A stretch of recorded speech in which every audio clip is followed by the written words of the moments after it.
Agur zuei, beraz, hemen duzue justizia, beraz, nola egin dudan margo hori, lehenik beraz abstraktuan ibili naiz, beraz ez dut irudi berezirik hartu buruan, hasi nintzen beraz koloreak edatzen oihalaren gainean, eta elkarrekin nahasten, eta gero behin hori eginik, aintzinean jarri nintzen, eta beraz hasi nintzen betxatzen, ze irudia izaten altzen.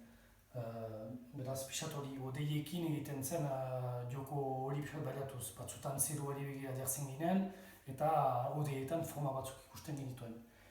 Hor, azkenan, irudi hori atera zen, beraz, beltzez agedian utzi dudan irudia atera zen, eta ondotik, beraz, justizia deitu nuen.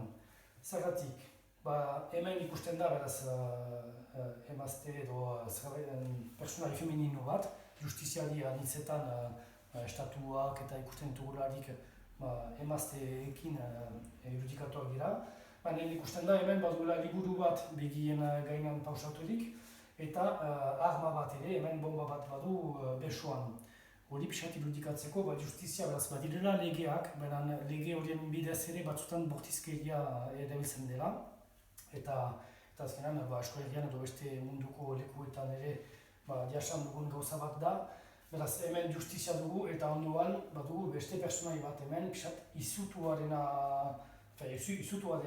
beraz begia borobila eta hau azagirik dagoena.